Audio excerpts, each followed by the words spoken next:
Olá, em entrevista depois de receber as delegações dos países do Grupo dos 20 em Nova Delhi, o ministro da Informação da Índia, Anurag Thakur, declarou que hoje não é mais tempo para a guerra. A democracia, o diálogo e a diplomacia são o caminho à frente. A reunião de ministros da Fazenda e presidentes de bancos centrais do G20, que inclui os 19 países mais ricos do mundo e a União Europeia, coincide neste ano com o primeiro aniversário da invasão da Ucrânia pela Rússia. A Índia é neutra na guerra. Historicamente, durante a Guerra Fria, a Índia comprava armas da União Soviética, então até hoje mantém uma grande cliente do setor industrial militar da Rússia. Hoje a Índia tem boas relações com os Estados Unidos, entre outras coisas porque ambos têm um inimigo comum, a China, mas a Índia faz uma política externa totalmente independente. É um país que já foi colônia, não quer mais se submeter a ninguém. A Índia não aderiu às sanções econômicas impostas à Rússia pelos Estados Unidos, a União Europeia e aliados, mantém relações comerciais e compra petróleo e matérias-primas russas com desconto.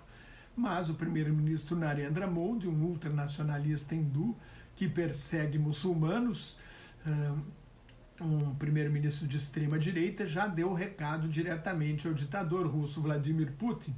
A guerra se tornou obsoleta. O tempo da guerra já passou. Hoje era da democracia, do diálogo e da diplomacia, disse Modi.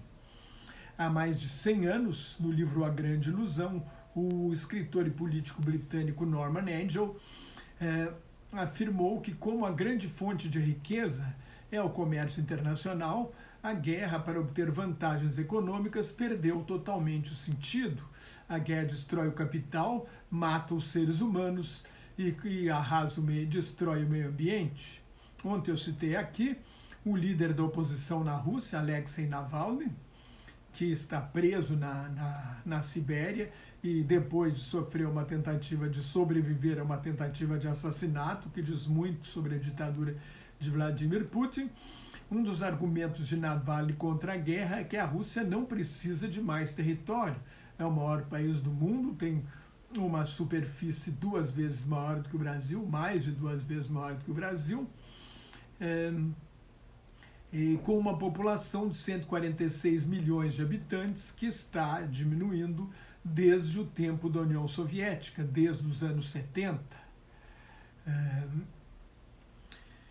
Então, com ambição de conquista territorial do que Catarina a Grande chamou de Nova Rússia, Putin ressuscita o imperialismo dos séculos XVIII e XIX. Seu sonho de entrar para a história virou um pesadelo.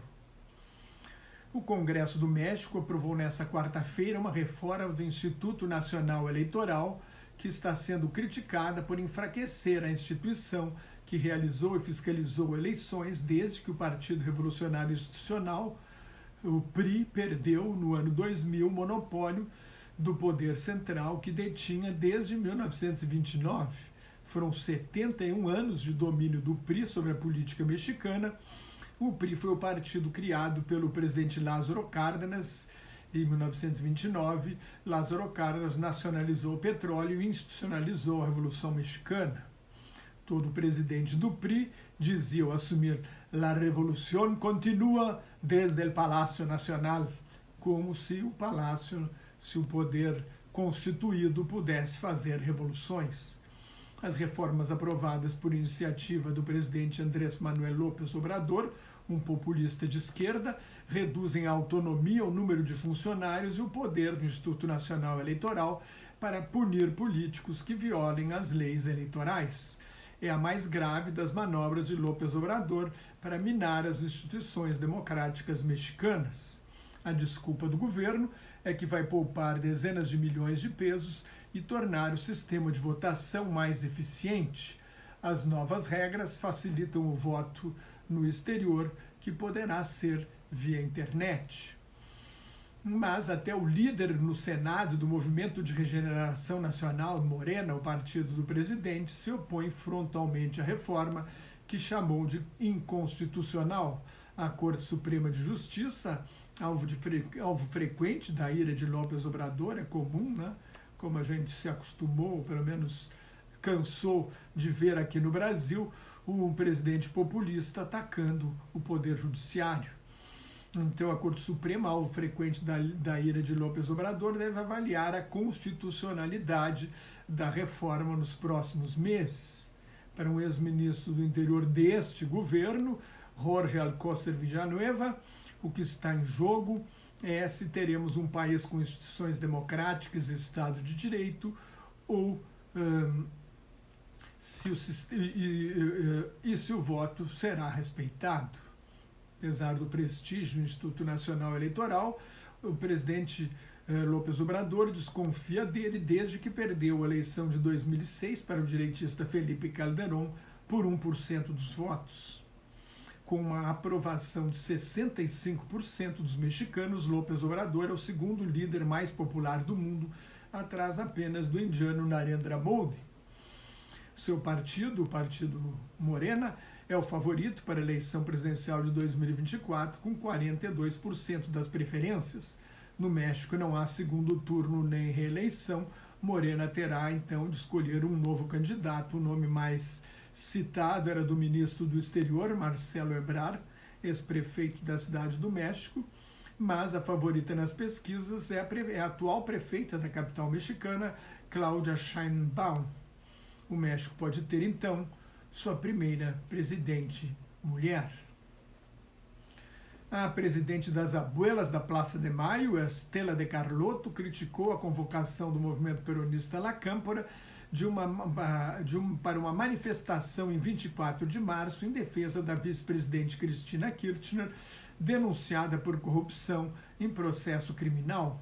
La Cámpora é dirigido por Máximo Kirchner, filho de Cristina, e 24 de março de 1976 é a data do golpe militar que levou à guerra suja da ditadura contra as esquerdas, causa da criação do movimento das mães e avós da Praça de Maio, que estavam em busca dos seus filhos e netos desaparecidos. A abuela Estela de Carlotto repreendeu o kirchnerismo. Vejam o que ela disse: a lembrança é do que se passou em 24 de março de 1976 dos 30 mil desaparecidos. Esta data não deve ser misturada com um tema claramente político atual, declarou Estela de Carlotto. Ela questionou a realização do ato da Câmara no dia da Marcha pela Memória, Verdade e Justiça. Aliás, o governo de Alberto Fernandes e Cristina Kirchner perdeu a maioria no Senado. 4 senadores romperam com a Frente de Todos, que é o nome da aliança kirchnerista, e formaram um bloco parlamentar independente. O Senado é um território de Cristina, que vive às tuas com o presidente. À tarde, ela divulgou uma carta do senador Guillermo Snopek, criticando o presidente.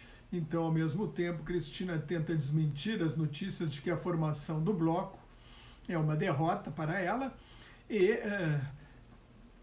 tenta minar a candidatura de Fernandes à reeleição. A partir de março, como presidente do Senado, Cristina terá de negociar a aprovação de cada projeto com o novo bloco. Com a inflação rondando os 100% e eleições em outubro, a debandada do governo argentino pode estar só começando.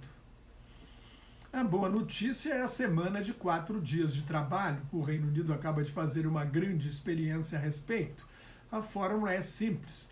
Os empregados podem ganhar 100% do salário, trabalhando 80% do tempo que trabalham hoje, ou seja, um dia a menos, desde que deem conta do mesmo volume de serviço. Podem trabalhar 4 dias e ganhar o mesmo, desde que façam em 4 dias o mesmo trabalho que faziam em 5 dias. Na Bélgica, a partir deste mês, os empregados têm o direito de escolher se querem trabalhar 4 ou 5 dias. A experiência do Reino Unido contou com 3.300 empregados de 70 empresas, sob orientação de pesquisadores das universidades de Cambridge e de Oxford e do Boston College dos Estados Unidos. 86% das empresas participantes consideram provável ou altamente provável que mantenham a semana de 4 dias de trabalho. O movimento pela semana de 4 dias de trabalho vai repetir a experiência nos Estados Unidos, na Irlanda, no Canadá, na Austrália e na Nova Zelândia.